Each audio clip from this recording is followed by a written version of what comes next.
हम साथ चले तो जीतेंगे, हाथ में हाथ चले तो जीतेंगे, हम साथ चले तो जीतेंगे, हाथ में हाथ चले तो जीतेंगे, जीतेंगे सारे दावे सारे वादे जीतेंगे, जीतेंगे दिल के ये मजबूत इरादे जीतेंगे। આવ્યો હતો કે શું જોઈ પબ્લિકેશન 3 કલાકમાં એલઆરડીનું પેપર કેવી રીતે પૂર્ણ કરવું તેના માટે એક સ્ટ્રેટેજી પેપર પૂર્ણ કરવા માટેની લઈને આવે તો આપની સમક્ષ હું રજૂઆત કરું છું યુવી પબ્લિકેશન તરફથી એક સરસ મજેદાર વિડીયો કે જેમાં તમને ખબર પડશે કે 200 માર્ક્સનું પેપર 3 કલાકમાં કેવી રીતે પૂર્ણ કરવું। તો આ વિડીયોમાં આપણે નીચે મુજબના પોઈન્ટ્સનો રજૂઆત મુજબ વિડીયો જોઈશું। તો ફર્સ્ટ પોઈન્ટ છે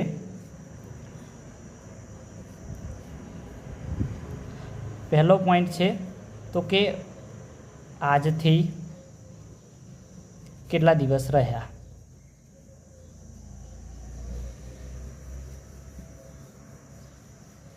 તો હવે આજે 9 તારીખ તો થઈ ગઈ છે, હવે રહી છે 10 તારીખ, 11 તારીખ, 12 તારીખ અને 13 તારીખ।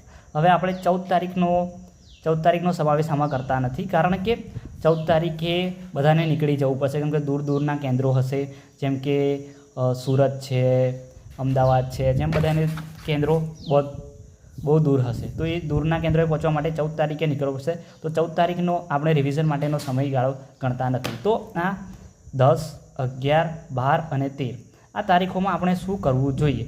તો સૌ પ્રથમ જો હું તમને સમજાવું કે બને તેટલું આટલા સબ્જેક્ટનું રિવિઝન કરવું। તો પહેલું છે ગણિત,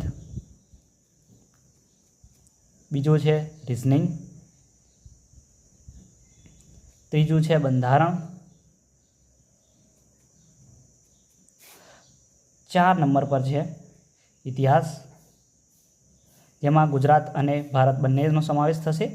પછી છે 4 નંબર પર છે 5 નંબર પર છે ભૂગોળ, એ પણ ગુજરાત અને ભારતનો સમાવેશ થશે। પછી 6 નંબર પર છે સાંસ્કૃતિક વારસો।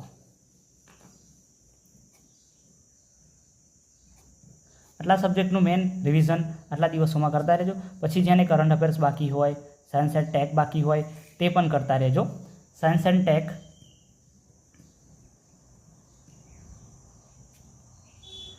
જેને આ નવેસરથી કરવાનું હોય એ થોડું વિચારીને કરજો। પછી છે આપણે કરંટ અફેર્સ,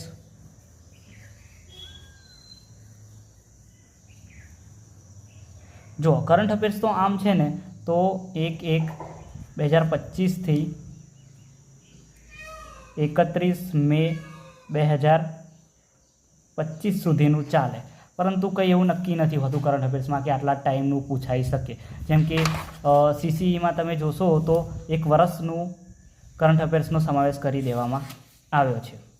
તો આ રીતે કરંટ અફેર્સમાં કોઈ નક્કી હોતું નથી। કરંટ અફેર્સ અને જીકે કે જે એક દરિયો છે જેની કોઈ નિશ્ચિત એ નથી। તો જ્યારે એક આ 3 સબ્જેક્ટ છે, આ છે અને આ છે, જેનો સિલેબસ તમને આપેલો છે, તેના મુજબ તમે આનું બને એટલું વધારે વાર રિવિઝન કરો તો અવશ્ય ફળ મળશે। હવે આટલા દિવસની ચર્ચા થઈ ગઈ, હવે આપણે બીજા પોઈન્ટની ચર્ચા કરીશું કે 14 તારીખનો। 14 તારીખની આપણી સ્ટ્રેટેજી શું હોવી જોઈએ?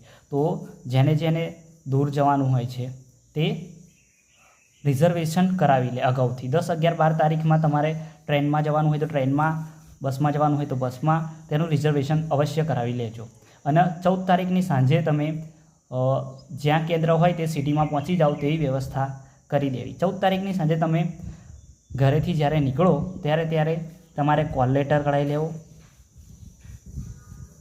પછી કોઈ બી એક આઈડી લઈ લેવું, જેમ કે આધાર કાર્ડ છે, ચૂંટણી કાર્ડ છે, પાન કાર્ડ છે, લાઇસન્સ છે, એમાંથી ગમે તે કોઈક એક લઈ જવું। અને જો તમારા કોલ લેટરના નામમાં અને તમારા આધાર કાર્ડનું નામ અલગ અલગ હોય તો તમારે જોડે 12થની તમારા 12થની તમારે માર્કશીટની ઝેરોક્સ પણ અવશ્ય લઈ જવી। તો આટલું લઈ લેવું। પછી 2 બ્લુ પેન લઈ જવી,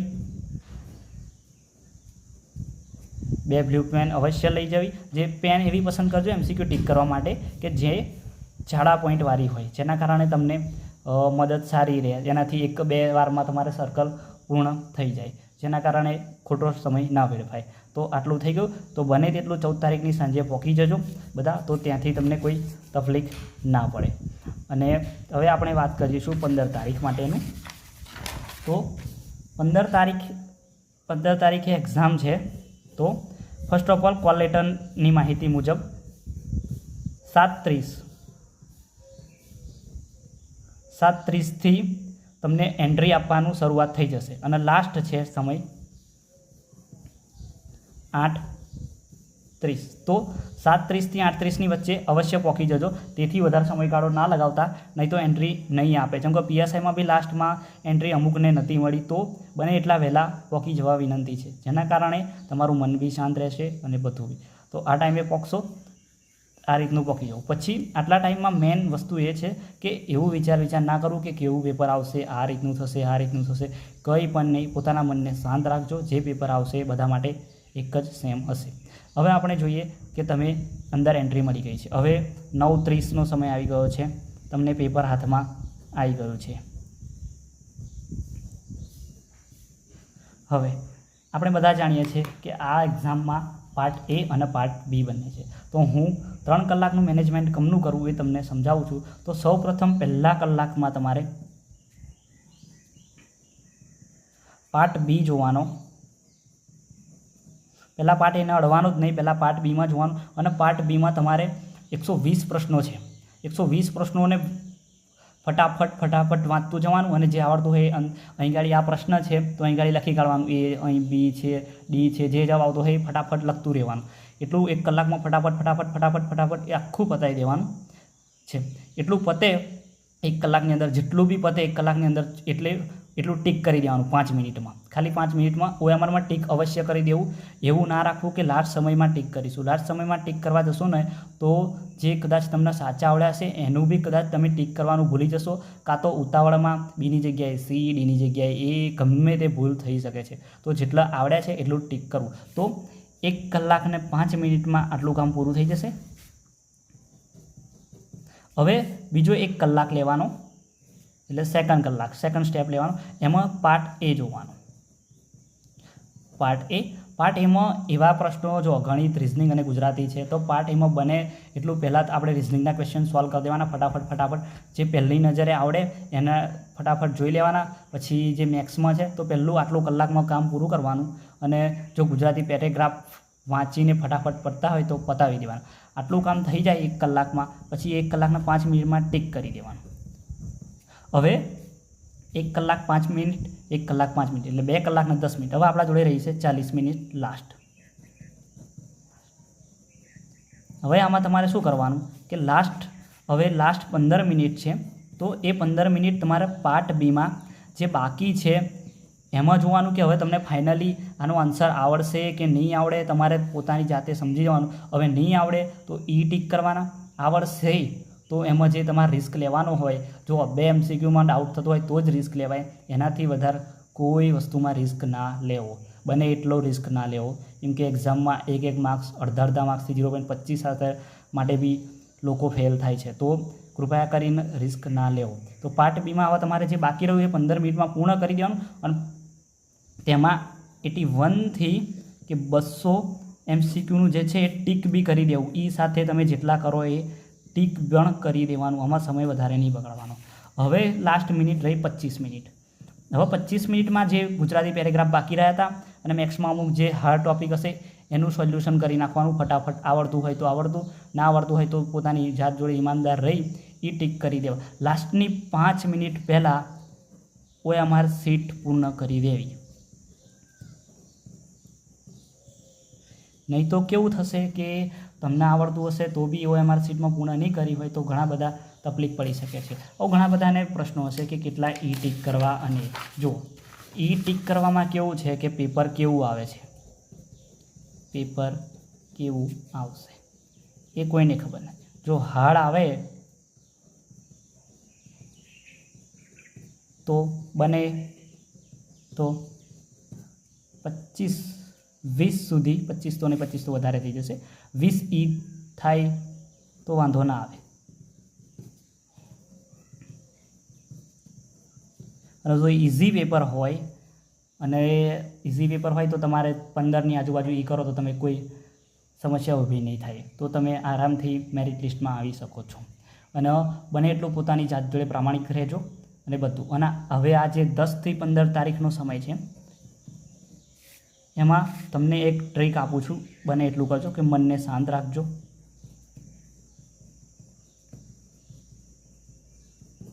કોઈ ઓવર થિંકિંગ ના કરો.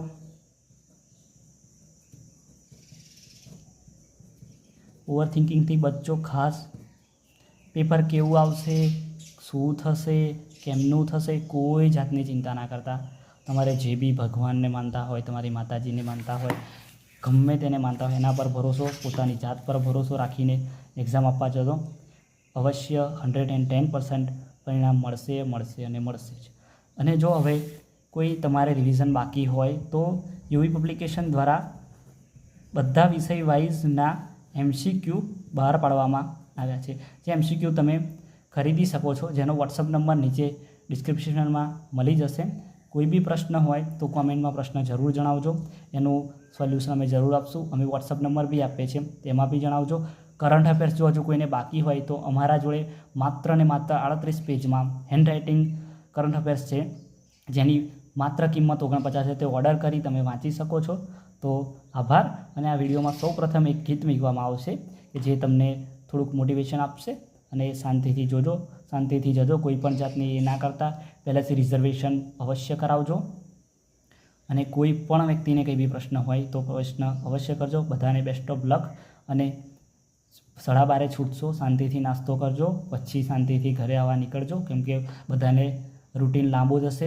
અમને બી ખબર છે, અમે કોલ લેટર જોયા જ છે ઘણા બધા, તો બધાને લોંગ તો પડશે. એટલા માટે શાંતિથી બધાને યુવી પબ્લિકેશન તરફથી બેસ્ટ ઓફ લક. ચલો ફરી મળીએ. અને જોતા રહેજો અને જોડાયેલા રહેજો. ચેનલ સબસ્ક્રાઈબ કરી દેજો.